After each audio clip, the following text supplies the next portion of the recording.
नमस्कार, मैं डॉक्टर संतोष आपका स्वागत करता हूं आज के इस नए यूट्यूब के वीडियो में। बात करेंगे आज एक बहुत ही इंटरेस्टिंग दवा जिसका नाम है पल्सटिला। कॉमन सी दवा है, आप सब लोग जानते होंगे इसके बारे में, लेकिन कुछ इसके इंपॉर्टेंट पॉइंट्स है।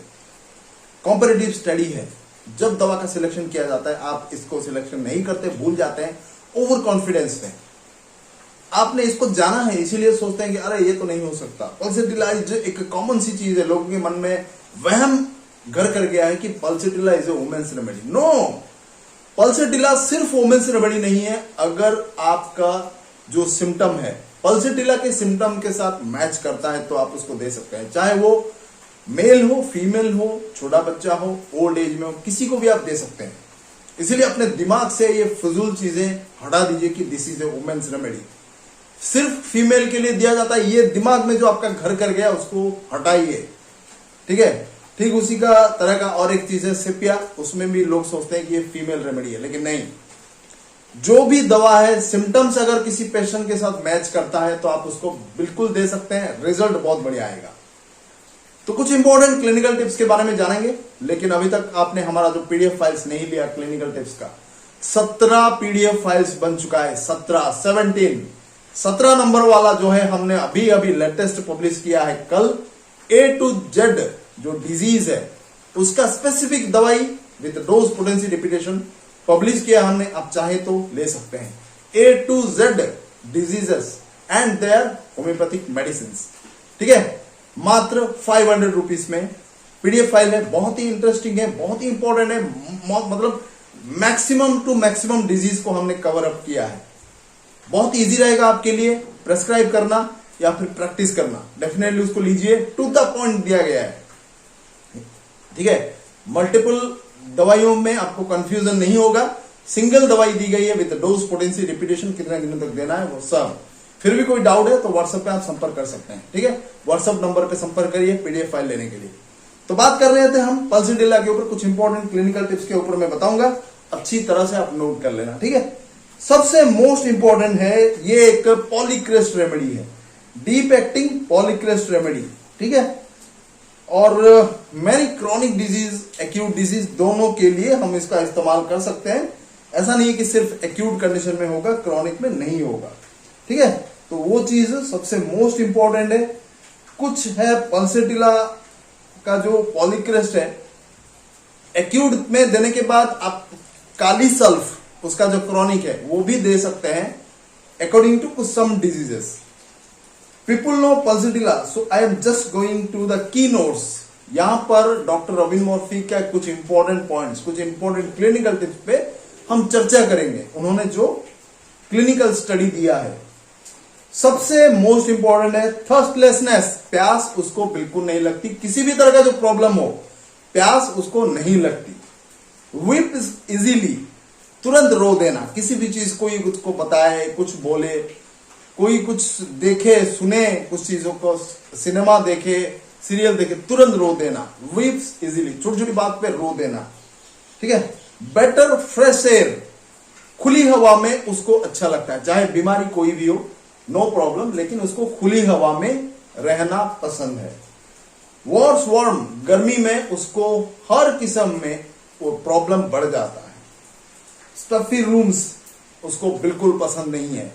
बंद कमरा उसको बिल्कुल पसंद नहीं है। ओपन अप जो एयर है वो रहना पसंद है। और यही चीज आपको हर एक बीमारी में आप उसको फॉलो कर सकते हैं। नेक्स्ट जो आता है, they love to walk slowly outdoors, खुली हवा में बाहर धीरे धीरे उनको चलना फिरना पसंद है।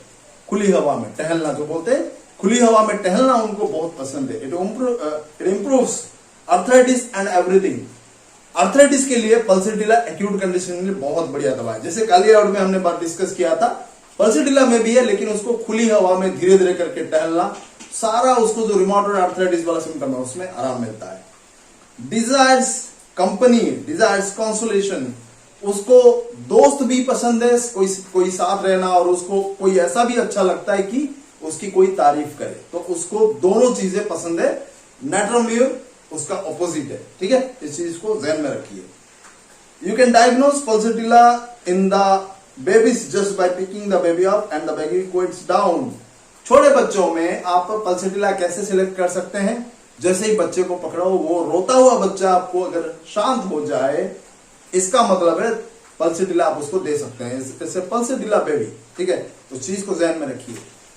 रोते हुए बच्चे को आप पकड़ लीजिए, वो शांत हो गया तो that means it is A pulsatilla. रोता रहा, चीखता चिल्लाता रहा, दैट इज कैमोमिला। ये डिफरेंस है, उन्होंने इस चीज को कहा है। नेक्स्ट जो स्ट्रॉन्ग की नोट है उसके बारे में बात करते हैं कि यही चीज जब आप ओल्ड एज में इस्तेमाल करते हैं, रुमाटॉइड आर्थराइटिस में, तो उनमें भी इसी तरह के कुछ इंपॉर्टेंट लक्षण पाए जाते हैं, चाहे बीमारी कितने भी क्रॉनिक हो। अगर ये सिम्टम आपको मिले जो जो अभी हमने डिस्कस किया, तो पहला तो है थर्स्टलेसनेस, वीफ इजीली, फ्रेश एयर में उनको आराम मिलना, गर्मी में उनका प्रॉब्लम बढ़ना, ठीक है, धीरे धीरे मूवमेंट करना, कितने भी खतरनाक बीमारी क्यों ना हो, तुरंत उनको आराम मिलेगा। तो इस चीज को अच्छी तरह से ध्यान में रखना। कैमोमिला जैसा कान के दर्द में काम करता है, इसमें भी पल्सेटिला में भी उसी तरह का बहुत तेजी से काम करता है। कान में दर्द होना इन्फेक्शन के कारण जो आप एंटीबायोटिक देते हैं, it is a homeopathic antibiotic pulsatilla, कान के दर्द के लिए बहुत स्पेसिफिक है आफ्टर कैमोमिला। दोनों में डिफरेंशिएट कैसे करेंगे, थोड़ी देर पहले हमने डिस्कस किया कि अगर बच्चा कंटिन्यूसली रोता है, चीखता है, एंग्रीनेस, चीजें फेंकना, इधर उधर तोड़फोड़ करना, दैट इज कैमोमिला। अगर शांत स्वभाव का रहता है, दैट इज पल्सेटिला। तो दोनों में आप डिफरेंशिएट करके दे सकते हैं। नेक्स्ट जो हाईली इंपॉर्टेंट पॉइंट उन्होंने कहा, it is a good remedy for wandering pains. जो भी दर्द है, इधर उधर मूवमेंट करता रहता है, एक जगह पर नहीं रहता, अभी यहां पे है, फिर यहां पे दर्द होगा, फिर यहां पे होगा, तो पेन एक जगह पे नहीं रहता, वो वंडरिंग करता रहता, चेंज होता रहता अपने जगह। तो उस कंडीशन में बहुत स्पेसिफिकली पल्सेटिला काम करता है। और भी कई सारी दवाएं हैं, काली सल्फ है और भी कुछ है, लेकिन pulsatilla is the first priority remedy, ठीक है। Another is sinusitis with thick yellow greenish mucus। Sinusitis के लिए भी बेहतरीन दवा है, जैसे कि काली बीच में हमने डिस्कस किया था, काली म्यूर में भी हमने डिस्कस किया था। इस one type of sinusitis best remedy. Sinusitis का जब आप ट्रीटमेंट करने जाते हैं, एंटीबायोटिक देते हैं, फिर सर्जरी करने के लिए कहा जाता है, लेकिन होम्योपैथिक सिस्टम ऐसा नहीं है। प्रॉपर आप दवा का सिलेक्शन करिए, बिल्कुल ठीक हो जाएंगे, ठीक है। ग्रीन येलो म्यूकस मतलब लेटर स्टेज में इंफेक्शन पहुंच जाता है। नेक्स्ट जब हम बात करते हैं, pulsatilla, thuja, natrum phos are the top 3 remedies for vaginitis. Female जो यूरिनरी सिस्टम में अगर इचिंग हो तो वहां पर स्पेसिफिक 3 रेमेडी बोला गया है, पल्सेटिला, थूजा, नेट्रम्फोस। ये 3 दवाइयों को अच्छी तरह से याद रखिए। It is a great psychological remedy, जैसे कि हमने डिस्कस किया है, psychological remedy. We have seen it for bulimia, poor confidence, inability to make decision. Bulimia मतलब टेंशन के मारे बहुत ज्यादा खा लेना, पूर कॉन्फिडेंस, उसमें उतना कॉन्फिडेंस नहीं होता, हमेशा डर डर के रहता है। इनएबिलिटी टू मेक डिसीजन, कोई भी चीज को डिसीजन नहीं ले पाता, कंफ्यूजन माइंड में हमेशा रहता है। This type of things is a psychological remedy of pulsatilla. Pulsatilla इसी तरह का साइकोलॉजिकल रेमेडी है। जो जो सिम्टम्स हमने डिस्कस किया है, अगर इस तरह का आपको सिम्टम मिले, 1 mg का सिंगल डोज या 2 डोज दीजिए, रिजल्ट बहुत बढ़िया आएगा, ठीक है। There is a big fear of abandonment, मतलब उसको कोई छोड़ देगा, कोई अलग कर देगा, कोई दूर जाना पड़ेगा, तो इस तरह का हमेशा भय रहता है। तो दिस इज पल्सेटिला, ठीक है। और नेक्स्ट हम बात करेंगे, you have pulsatilla in grief. Grief में, दुख में, गम में, गम का बहुत इंपॉर्टेंट, इग्निशिया के बाद अगर कोई गम के लिए बहुत ही अच्छा दवाई है वो है पल्सेटिला, ठीक है। तो आप उसको दे सकते हैं 1 mg का, क्योंकि ये मेंटल सिम्टम है, सुटेबल हो 1 mg का 1 या 2 डोज दीजिए, 3-4 बूंद बस जीभ पे, बढ़िया उसका रिजल्ट आता है, ठीक है।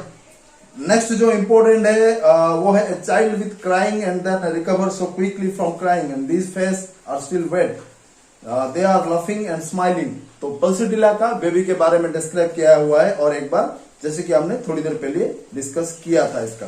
तो one of the best remedy for hormonal changes भी। The other keynote is worse fatty foods, rich foods, pastries, pork and crab pastries, sweets and they are aggravated by it। ये जितने भी तरह का फूड्स के बारे में डिस्कस हुआ है, फैट फूड, पेस्ट्रीज, केक वगैरह, जिसमें फैट की मात्रा बहुत ज्यादा होती है, वहां पर पेट खराब अगर हो तो pulsatilla is the first priority remedy, ठीक है। ये जितने भी रिच फूड मतलब हाईली कॉन्सेंट्रेटेड जो फैट होता है, तो उसपे अगर पेट खराब होता है तो पल्सेटिला 1 mg का या 200 का 2-3 डोज दे दीजिए, 1 mg का सिंगल डोज, बढ़िया आपको रिलीफ होगा, कोई साइड इफेक्ट नहीं होगा, पेट गड़बड़ नहीं होगा। ठीक है, इस चीज को ध्यान में रखिए। ये सामंजस्य रखता है फैटी रिच फूड सामंजस्य, जैसे कि आर्सेनिकम एल्बम है, वहां पर फूड पॉइजनिंग के लिए, फ्रूट्स के लिए भी दिया जाता है।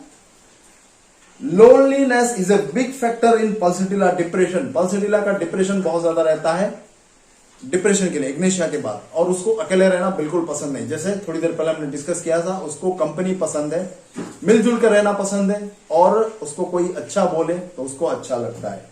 ठीक है, डिजायर कॉन्सोलेशन, जिसका मतलब है होपलेस फीलिंग, उसको हर चीज में होपलेस लगता है, मतलब एक कंफ्यूजन, एक लैक ऑफ करेज जिसको बोलते हैं, होपलेस फील होती है उसको।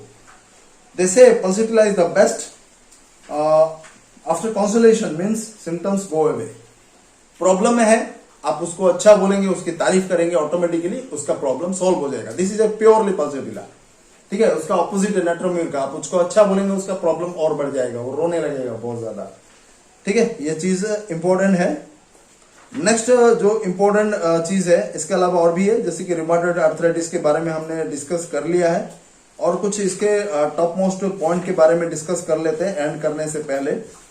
की नोट्स पॉइंट्स,